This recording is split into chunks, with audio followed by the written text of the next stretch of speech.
아멘. 마가복음 3장 7절로 19절. 마가복음 3장 7절부터 19절까지 말씀을 교독하겠습니다. 제가 먼저 7절을 봉독합니다. 예수께서 제자들과 함께 바다로 물러가시니 갈릴리에서 큰 무리가 쫓으며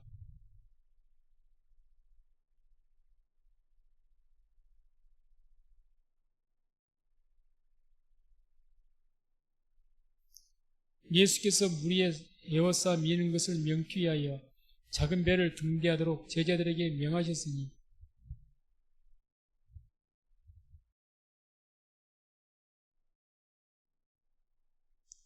더러운 귀신들도 어느 때든지 예수를 보면 그 앞에 엎드려 부르짖어 가로되 당신은 하나님의 아들이니이다 하니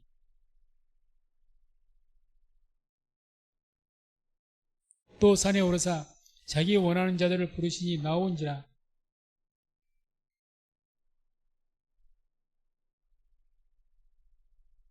귀신을 내어 쫓는 권세도 있게 하려 하시미러라.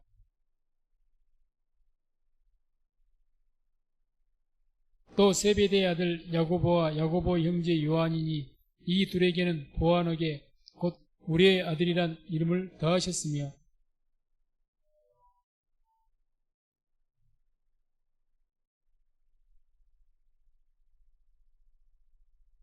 다같이 또 가룟 유다니 이는 예수를 판 자르라. 아멘. 오늘 말씀은 주님께서 12 제자를 세우신 그런 이야기가 나오고 있습니다. 그래서 예수님께서 이 12 제자를 세우신 때가 그 시기가 언제쯤 될까?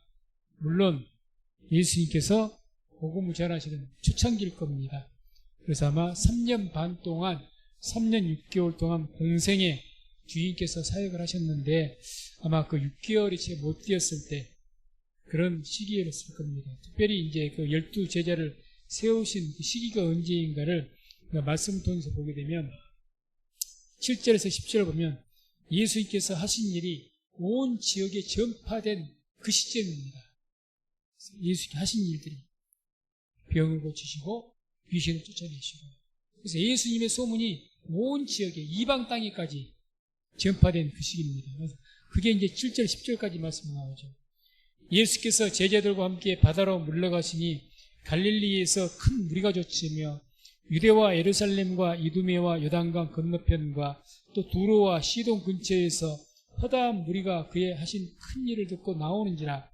예수께서 무리에 에워싸 미는 것을 명키 위하여 작은 배를 등대하도록 제자들에게 명하셨으니 이는 많은 사람을 고치셨으므로 병에 고생하는 자들이 예수를 만지고자 하여 피끈이 함이더라. 한마디로 예수님께 소문을 듣고 많은 사람들이 병자들이 예수님께서 왔다 그 이야기를 이야기하는데 이제 그 지역을 지명을 말합니다. 어디서 사람들이 왔는가?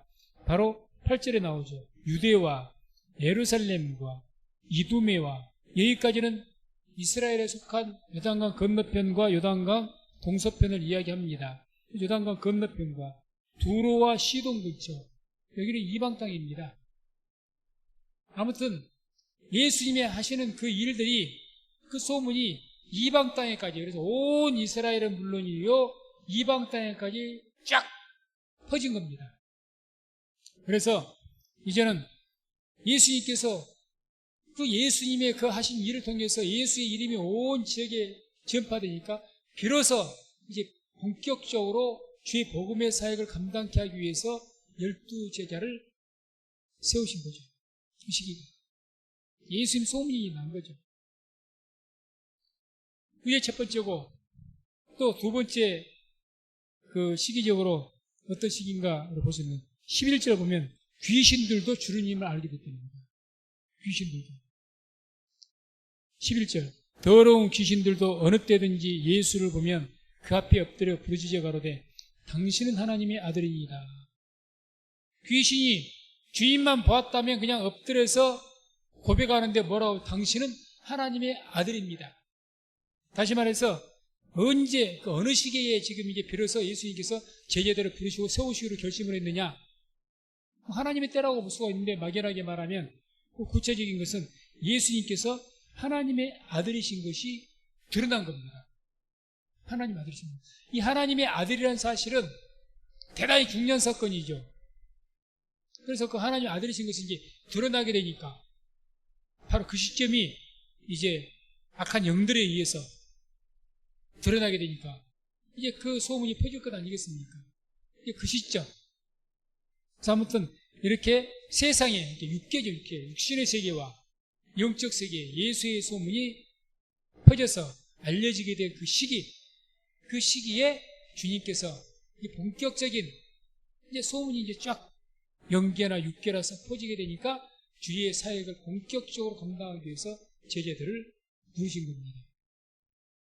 그리고 이제 이 귀신들이 예수님께서 하나님의 아들이십니다, 이렇게 고백하고 나타내니까 주님께서 경계를 하죠. 12절에 보면 예수께서 자기를 나타내지 말라고 많이 경계하시니라. 이 귀신들뿐만 아니라 또 어떤 사람이 병을 고침받고 그러게 되면 예수님께서 하나님의 아들이신 것을 막 증거하고 이렇게 높이려고 그러면 말하지 말라고 경계하십니다. 왜 이것을 경계하시느냐? 예수님께서 하나님의 아들이라는 사실이 전파되면요, 어떤 일이 발생되느냐? 예수께서 하나님의 아들이시라는 것, 그게 전파가 되면 이제 유대인들이, 특별히 바리새인이나 사두개인들이, 아주 서기관들이 눈에 혈안이 있어 본격적으로 초기부터 예수님을 어떻게 해서든지 죽이려고 할 겁니다. 왜? 그 신성모독이 되거든요. 신성모독. 그리고 예수님께 십자가에 이제 체포가 되셔가지고 신문받을 때 이런 증언 저런 증언 있고 제사장이 묻지 않습니까? 예수 신문하지 않습니까? 너에게 이러이런 죄를 고발한다. 어떠냐? 아무 말씀을 안 하셔요. 그래서 어떤 사람이 그럽니다. 제사에 고발합니다. 저 사람이 돌아다닐 때 자기가 하나님의 아들이라고 있습니다. 이렇게 고발을 하니까 그 제사장이 예수님 묻죠. 네가 정말 이런 말을 했느냐? 저렇게 인정하고 내가 하나님 아들이라고 인정을 합니다.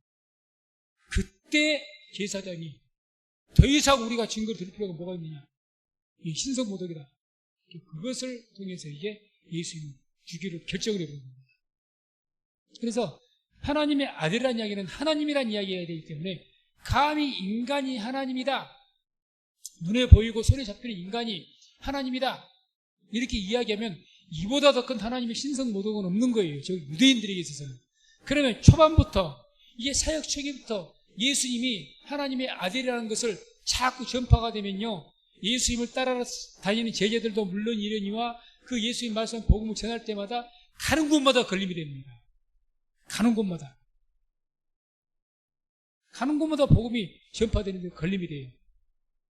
제자들이 핍박을 받게 되고, 아직까지 그것을 드러내지 않았기 때문에 그냥 기적을 일으키는 뭔가 놀라운 능력을 일으키는, 이 예수가 다시 온다는 게 엘리야냐, 대단한 능력을 가진 사람이다, 선지자다, 이 정도로 알고 있는데, 그러니까 적당하게 견제를 하고 적당하게 회방만 한 겁니다.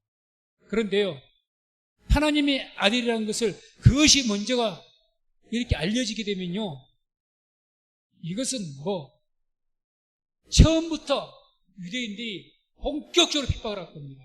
백성 눈치 안 봐요. 백성들도 처음부터 예수님께서 내가 하나님의 아들이다, 이 말부터 들어가면 이해를 못 할 겁니다.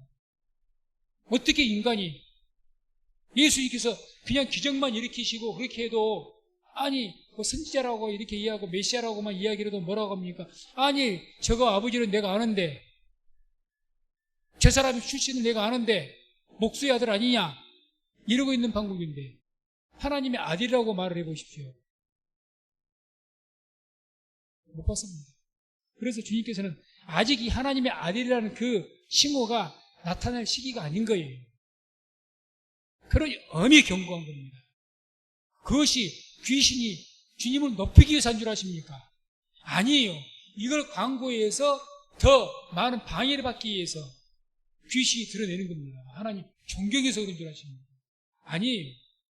막 하나님의 아들인 것을 알려서 더 회방하기 위해서, 극심한 회방을 만들기 위해서 아는 거죠. 그러니 주님께서 엄히 경고한 겁니다. 아직 시기가 아니라는 거죠. 그래서 이와 같이 아무튼 이 주님께서 12제자를 이제 딱 그게 뭐 특별하던 하나님의 때가 있었겠죠.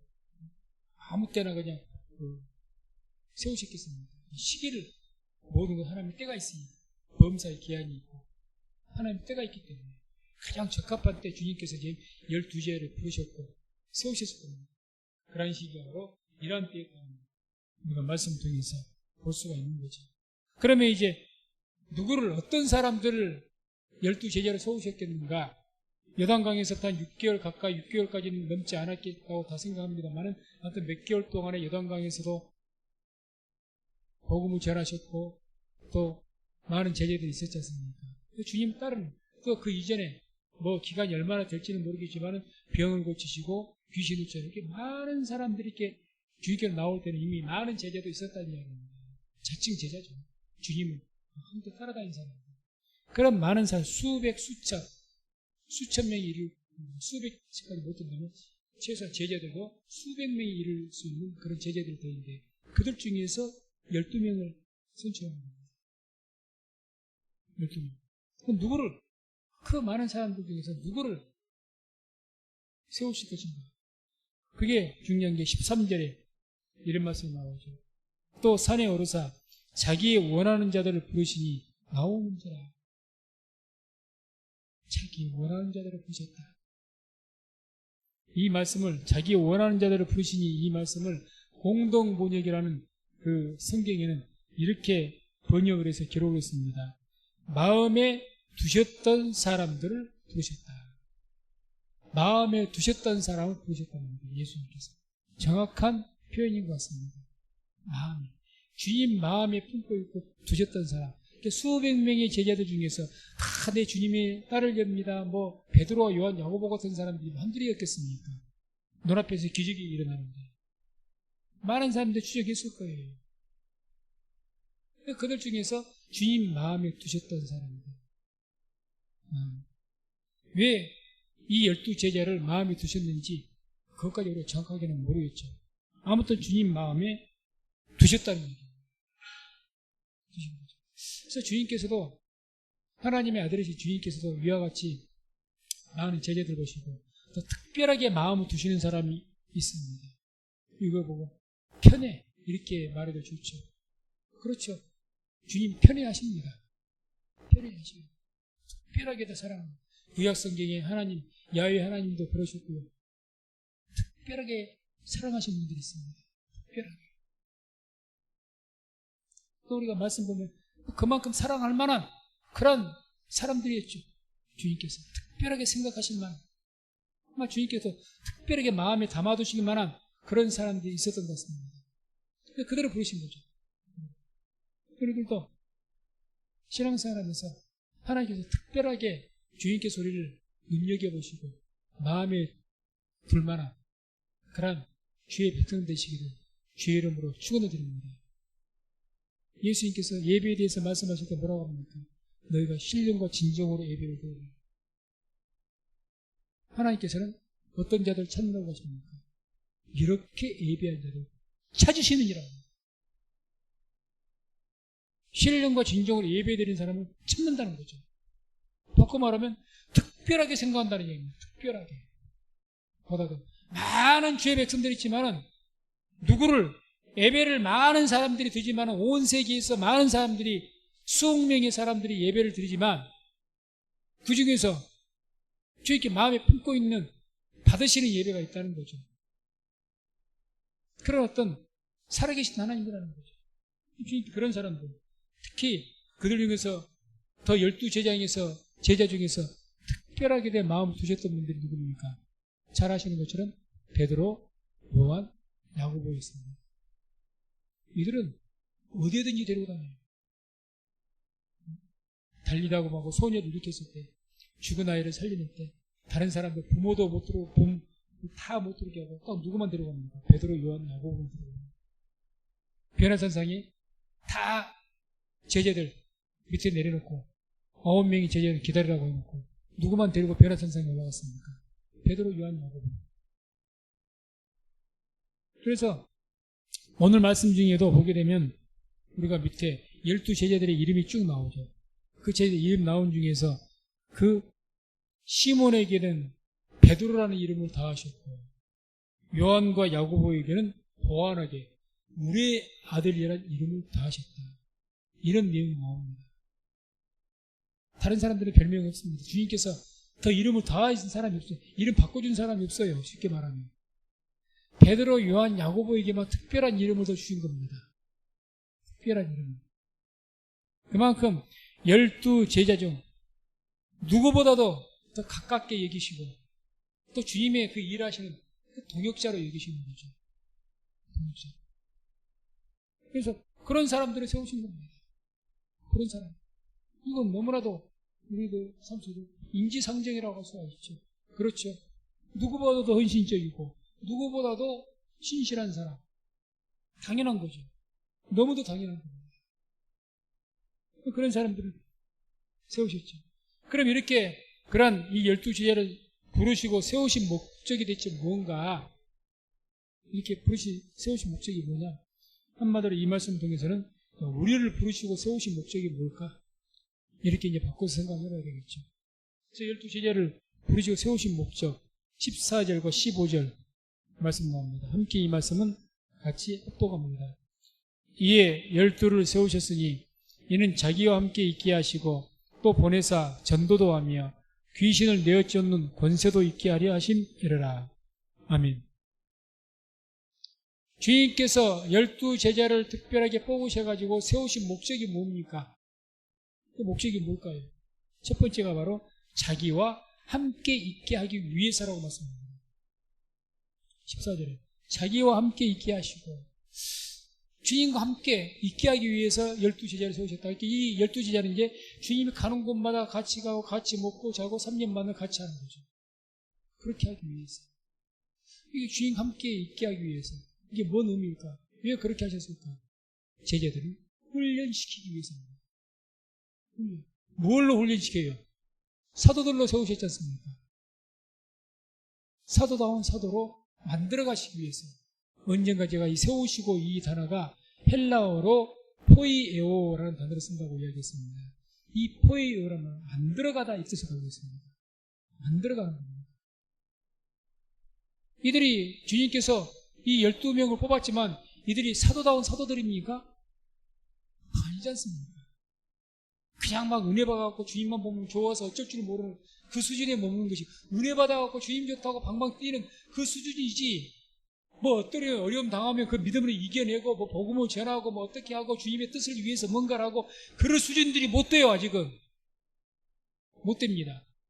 그러니 그 12명을 특별하게 인자 신출내기들을 12명 그냥 주님이 좋아가지고 어쩔 줄은 몰라요. 우리 처음에 주님 영접하면 그러지 않습니까?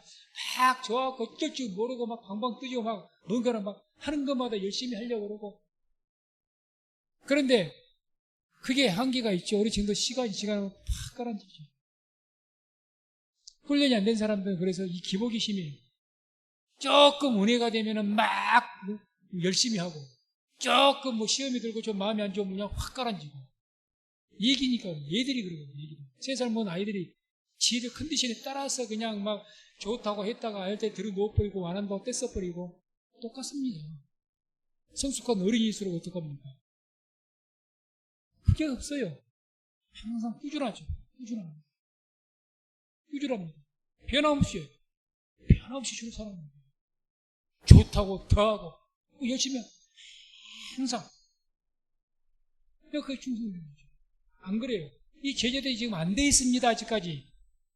왜 함께 있게 하시느냐? 이제 주님께서 옆에 끼고 3년 반 동안 함께 다니시면서 영광도 보게 하시고 고난도 받게 하시고 그런 모든 것을 겪게 하셔서 결국 사도다운 사도들을 세우시기 위해서 그렇게 하신다는 거죠.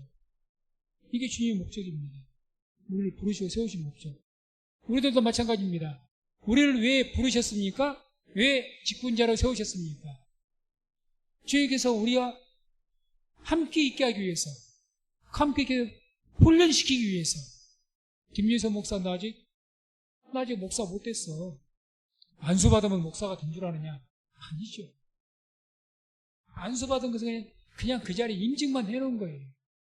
그리고 해놓고 이제 그 이후로부터 주님께서 목사다운 목사로 만들어 가시는 거죠. 만들어 가시는 거예요. 그렇게 항상 주님께서 훈련시키기 위해서. 그래서 항상 우리가 주님께서 나를 왜 부르셨을까?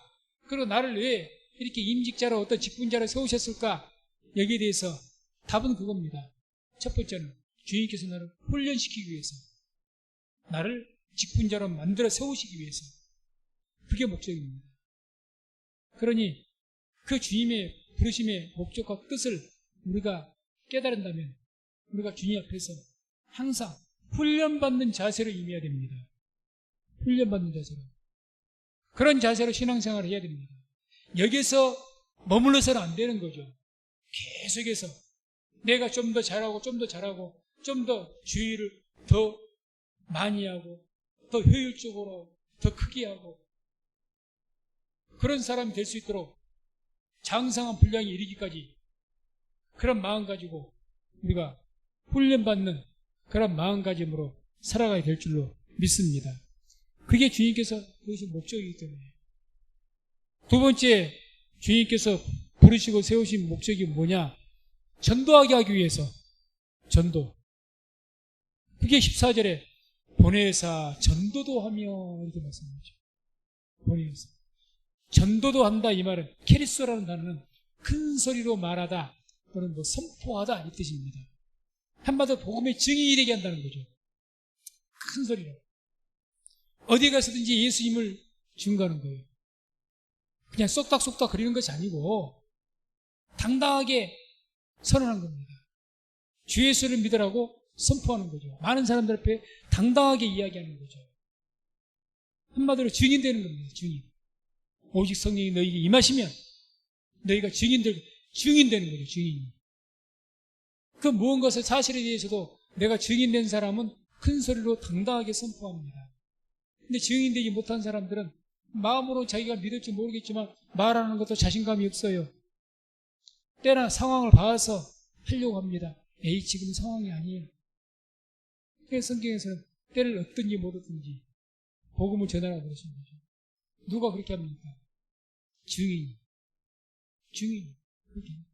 그러니까 그런 증인되게 하기 위해서 주님께서 우리를 부르고 세우신 줄로 믿습니다. 그게 목적이죠. 우리도 마찬가지입니다. 우리에게 마지막에 주께서 사명 주면서 뭐라고 말씀하십니까? 우리에게 가서 복음 전파하지 않습니까? 제자 삼으라. 복음 전하라고 하지 않습니까? 그게 최후의 사명이잖아요. 누구에게든지 다 예수를 믿는 사람이라면, 주의 부르심을 입은 사람이라면 다 공통적으로 가지고 있는 사명이 뭡니까? 복음 전파 사명이죠. 나는 이런 전파 사명 없습니다. 그런 사람 없습니다. 모두에게 다 주께서 부르시고 세우신 모든 자들에게 다 그 사명을 주신 것입니다. 그러니 우리는 어떤 그 주의 부르심의 그 세움의 목적에 따라서 어떤 삶을 살아야 되느냐? 증인되는 삶을 살려고 해야죠. 증인되는 삶을 살기 위해서 우리가 성령 충만을 받아야 됩니다. 성령 충만. 케리소. 전파하는 것, 선포하는 것. 이게 아무나 하는 것은 아니죠. 하나님의 영으로 충만해야 선포하는 겁니다. 당당하게 선포하죠. 아볼로도 그랬고 바울도 그랬고 많은 제자들도 그랬고 복음을 선포하면서 유대인들을 이기더라 그랬습니다. 유대인들이 못 해보는 거예요. 이겨보는 강력하게 복음을 증거한다는 거죠. 강력하게. 적당히 한번 전해보고 뒤로 물러서는 것이 아니라 강력하게. 당시에는 잘못하면 몰매 맞아 죽을 수도 있는 것이고 잡혀갈 수도 있는 문제인데 유대인들을 굴복시켰다고까지 이야기해요. 굴복시켰다. 그게 증인이죠. 적당히 예수 믿어봐. 한두 번 말하다가 그냥 꼬리 감추고 말 않고 그것을 증인이라고 말할 수는 없죠. 증인은 그렇진 않죠. 주님께서 우리를 부르시고 세우신 목적은 적당한 그런 어떤 것이 아니라 증인으로 세우기 위해서. 제 목적이 그거죠. 담대하게. 우리가 담대하게 입을 열어서 마음으로 믿어 의에 이르고 입으로 시인해서 구원을 얻는다고 했는데, 내가 입으로 담대하게 증인돼서 시인하면요, 하나님의 복음의 능력의 역사가 나타난 줄로 믿습니다. 바로 그렇게 하기 위해서, 그렇게 세우기 위해서 주님께서는 우리를 부르시고 세우신 거죠. 그 다음 마지막 세 번째로 볼 수 있는 것이 귀신을 쫓아내는 권능이 나타나게 하기 위해서. 그게 15절에 나오죠.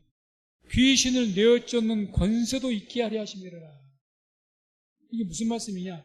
한마디로 귀신을 어떻게 내어 쫓습니까? 우리가 예수 그리스도 이름으로 내어 쫓는 거예요.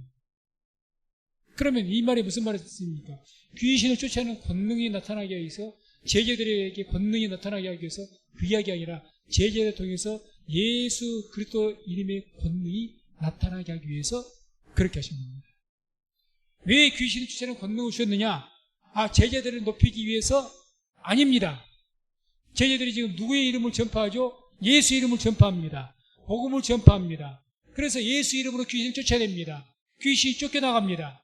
그러면 누구의 이름이 권능이 세워집니까? 예수 그리스도 이름이 권능이 세워지는 거예요. 그렇게 하기 위해서 그럽니다. 우리 모두에게는, 주께서 부르시고 세우시는 모든 자들에게는 우리에게 어떤 이름이 있습니까? 예수의 이름이 우리에게 있습니다. 그래서 우리가 그리스도인입니다. 예수 그리스도의 것. 그러니까 내가 원든지 원치 않든지 내가 세상을 나가서 그리스도인으로서 잘 살면 예수의 이름이 높아지는 것이고, 내가 잘못 살면 예수 이름이 욕을 먹는 겁니다. 내가 예수 이름으로 병을 고치고 예수 이름으로 귀신을 쫓아내면 예수 이름의 권능이 더욱 세워지게 되는 줄로 믿습니다. 그렇게 되는 거죠. 그렇게 하기 위해서 권세를 주시는 거죠. 권세를. 주님께서 왜 우리를 부르셨느냐? 바로 이런 예수의 이름의 권능을 세우시기 위해서. 누구를 통해서요? 부르신 제자들을 통해서, 우리를 통해서. 주님께서는 누구를 통해서 영광 받으시기를 원하냐?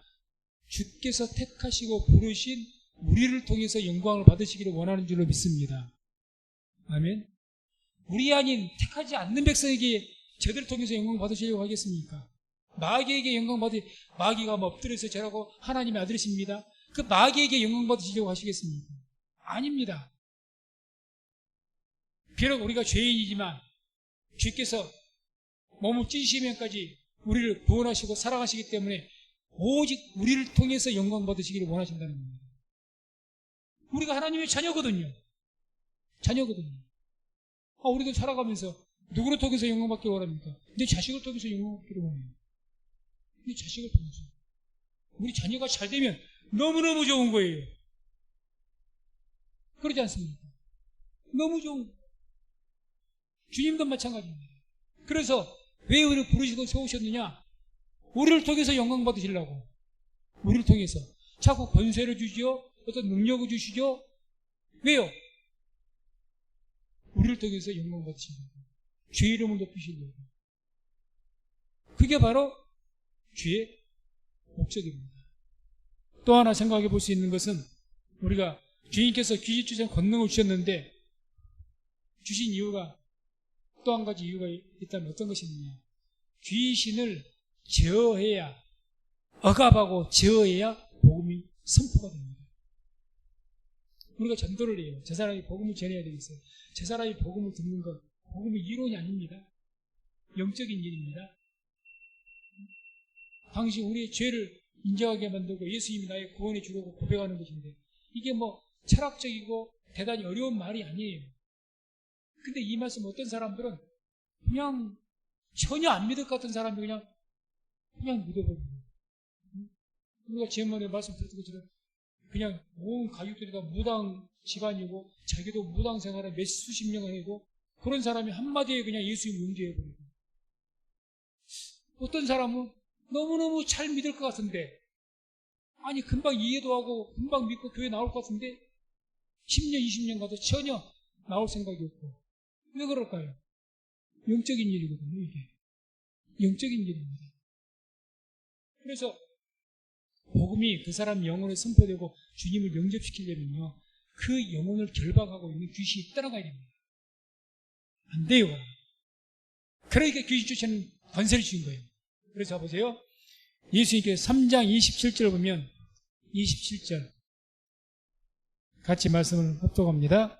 사람이 먼저 강한 자를 결박지 않고는 그 강한 자의 집에 들어가 세간을 늑탈치 못하리니 결박한 후에야 그 집을 늑탈하리라. 아멘. 이 말씀이 이제 예수님 바알세불을 집해서 귀신을 쫓아낸다 이렇게 해서 막 예수 핍박할 때 나온 이야기인데, 그런 말씀인데, 이 말씀도 사람이 먼저 강한 자를 결박하지 않고는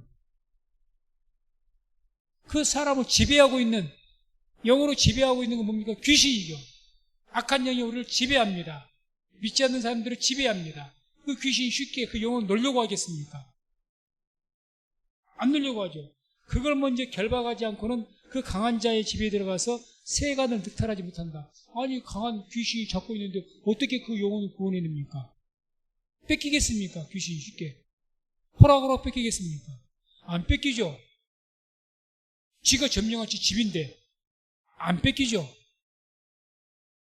결박한 후에야 그 집을 늑탈할 것이다. 귀신을 결박해야 됩니다. 결박해야 됩니다.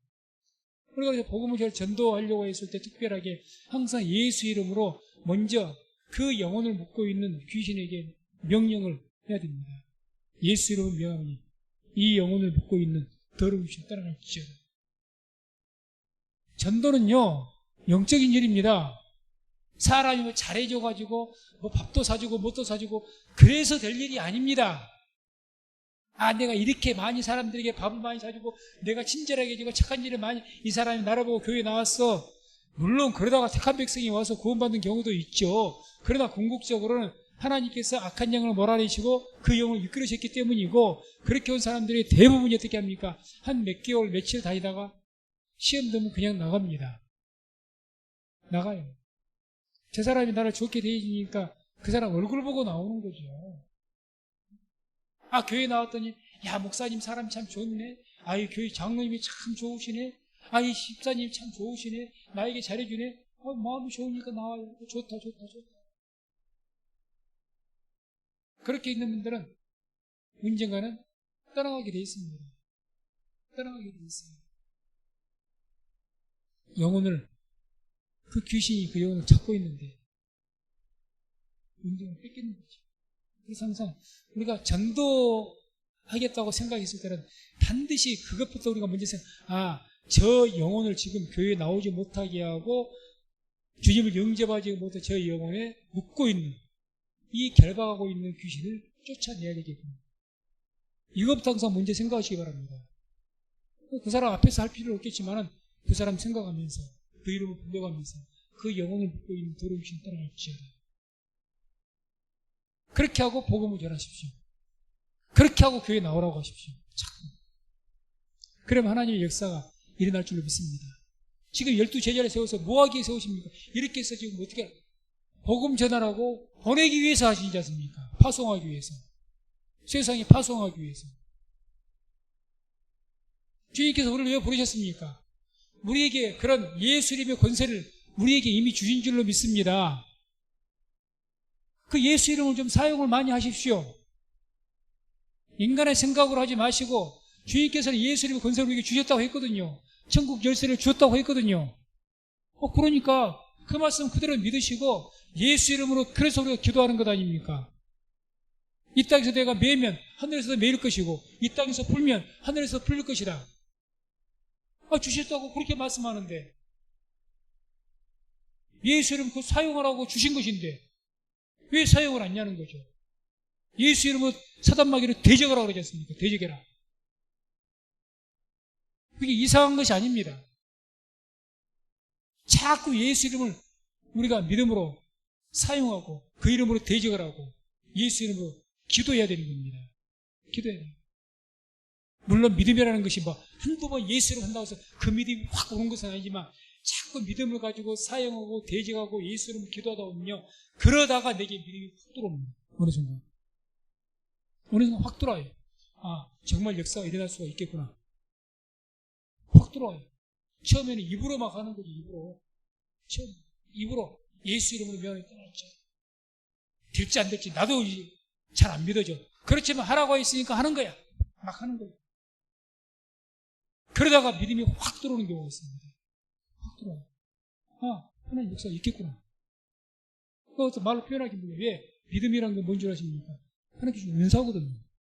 은사. 하나님의 때에 믿음을 주어서 그때 예수 이름으로 명하면 귀신은 떠나간 줄로 믿습니다. 하나님의 때에 그리고 예수 이름으로 병을 고쳐질지어다. 지금 우리가 주일마다 선포를 하는데 어느 순간 믿음이 확 들어오고 자기 손으로 아픈 부여 엉키도 처음에는 귀로만 듣고 있다가 어느 순간 믿음이 확 들어오게 되면 순간적으로 뜨거운 마음이 일어날 것이고 내 병이 고칠 수 있겠구나. 그런 믿음이 생기게 될 줄로 믿습니다. 그러다가 역사가 일어나는 거예요. 그래서 여기에 대해서는 예수 이름으로 우리가 자꾸 명해서 귀신을 쫓아내는 또는 병을 고치는 그런 일은 믿음으로 하시기 바랍니다. 그냥 하세요. 하세요. 병든 자에게 손을 얹고 기도하라고 그랬지 않습니까? 병든 자, 다른 거 뭐 있습니까? 손 얹고 좀 기도해라. 그럼 하면 되는 거예요. 자기 자신의 가슴에 아픈 부위에 손 얹고 기도하셔도 지금 계속해서 혼자 기도할 때 심장병, 당뇨 계속해서 기도를 해요. 계속 기도합니다. 하나님, 이게 하나님의 영광을 위한 병이 되게 해달라고. 나는 하나님 고침받아서 영광을 위한 병이 됐으면 좋겠습니다. 그렇게 기도하죠.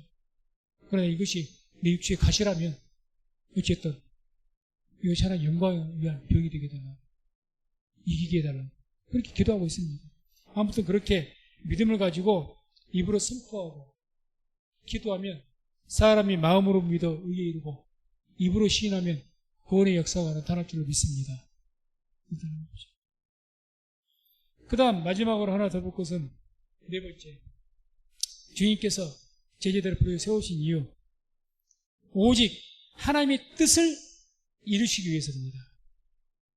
자, 주님께서 제자들을 세우시고 부르셨는데 16절에서 19절까지가 쭉 나오죠. 12명을 세우시고 이에 12를 세우셨으니 시몬에게는 베드로라는 이름을 다하셨고 또 세베대의 아들 야고보와 야고보의 형제 요한이니 이 둘에게는 보아너게 곧 우레의 아들이라는 이름을 다하셨으며 또 안드레와 빌립과 바돌로메와 마테와 도마와 알페오 아들 야고보와 타데오와 가나안인 시몬이며 또 가룟 유다니 이는 예수를 판 자라라. 자, 여기서요 11명의 제자들이야 당연히 이제 하는데 딱 마지막에 가룟 유다니 이는 예수를 판 자라. 이렇게 한번 생각을 한번 해볼까요? 예수님께서 처음에 이렇게 유다를 세우실 때 이 유다가 장차 예수님을 팔 자라는 것을 알았을까요? 몰랐을까요? 당연히 알았죠. 당연히 알고 계시죠. 만약에 모르셨다면 메시아가 아니에요. 나다나엘도 딱 나무 밑에 있을 때 그 나다나엘이 누군지 이미 그 전부터 알고 계신 분이 주님이신데 이 유다를 부르실 때 그걸 모르시겠습니까? 그러니까 저거 3년 뒤에 저거 내가 배반할 자라는 것을 알고 세우십니다. 지금 알고. 여기에서 우리가 이 말씀 통해 깨달을 수 있는 것은 그러면 자, 왜 알고 세우셨겠습니까? 나를 배반해서 나를 죽일 자인데 나를 도울 자가 아닌데 배반만 한다는 것은 그럴 수 있다고 하지만은 나를 배반해서 밀고 있어 나를 죽일 자입니까? 그런데 세우신 거예요. 왜 세우셨을까요? 하나님의 뜻, 그게 뭐죠? 하나님의 뜻은 뭡니까? 예수님께서 우리의 죄를 위해서 죽으시는 것이 하나님의 뜻입니다. 예수님께서 그냥 영원토록 사시는 것이 이 땅에서 왕 노릇하시고 사시는 것이 하나님의 뜻이 아니고 계속 병 고치시면서 그냥 왕 노릇하는 것, 그게 하나님의 뜻이 아니고 하나님의 뜻은 뭐였습니까? 예수님께서 우리의 모든 하나님의 택한 백성들을 위해서 이 땅에서 죽으시는 것이 하나님의 뜻이라는 거죠. 그 뜻이 이루어지기 위해서는 누가 있어야 됩니까? 유다가 있어야죠. 유다. 주님께서는 지금 왜 12명 중에서 가룟 유다를 세우셨느냐? 다른 사람들은 다 놔두고라도. 왜 그 배반자인 뻔히 아셨을 건데 왜 세우셨느냐? 하나님의 뜻을 이루시기 위해서. 이게 이제 예수님의 사도를 세우신 뜻이었고, 그럼 우리를 주님께서 부르신 이유, 이 말씀 통해서 그것은 무엇이냐? 우리의 영혼을 온전한 구원에 이르게 하기 위해서. 그게 하나님의 뜻입니다. 아멘. 우리를 세우신 이유가 하나님의 뜻을 이루기 위해서인다면 하나님의 뜻이 뭡니까? 우리가 온전한 구원에 이르게 되는 겁니다. 아멘. 온전한 구원. 그냥 구원이 아니라 그냥 거듭나서 태어나가지고 임자 갓난아이의 이 수준 낮은 구원 말고요. 점차 믿음이 자라나서 장성한 분량에 이르러서 온전한 구원에 이르기를 원하는 것이 하나님의 뜻인 줄로 믿습니다. 그렇게 하기 위해서 주님께서는 우리를 부르시고 세우신 겁니다. 세우신 거예요. 그래서 오늘 말씀을 통해서 주님께서 12제자를 세우셨습니다. 하나님의 때에. 그래서 분명하게 그렇게 부르시고 세우신 그 목적이 분명하게 있다는 이야기죠. 우리도 주님께서 우리를 택하시고 부르신 그 분명한 이유와 목적이 이와 같이 있습니다. 그래서 우리가 살 때 목적 없이 살면 안 됩니다. 세상을 살아가면서도 일하면서도 목적 없이 일하면 안 되죠. 그런 사람이 세상을 성공할 수도 없는 것이고, 신앙생활도요, 좌표 없이 표대 없이 목적 없이 살아가면 그 사람 신앙 실패합니다. 신앙 실패가 뭐 영혼 구원받지 못하다 이런 뜻이 아니라 그냥 보잘것없는 신앙인으로 끝납니다. 근데 신앙의 목표를 가져야죠. 표대를 세워야죠. 표대. 그래서 저는 제대로 목회자로 부름받았으니까 목회자로서의 표대를 세우고 그렇게 달려가야죠. 그게 없으면 안 되죠. 성도인들은 다 하나님의 자녀로 부르심 받았으니까 하나님의 자녀로서 어떻게 살 것인지, 그리스도인으로서 어떻게 살 것인지 신앙의 목표를 세우셔야죠. 목적, 표대가 있어야죠. 그래서 그런 거룩한 표대를 세우시고 주의 부르심에 받는 하나의 목적을 이루시고 하나님께 영광 돌리면서 또 이 땅을 살아가면서 승리하는 그런 삶을 살아가는 우리 모든 성도님 되시기를 주의 이름으로 축원을 드립니다.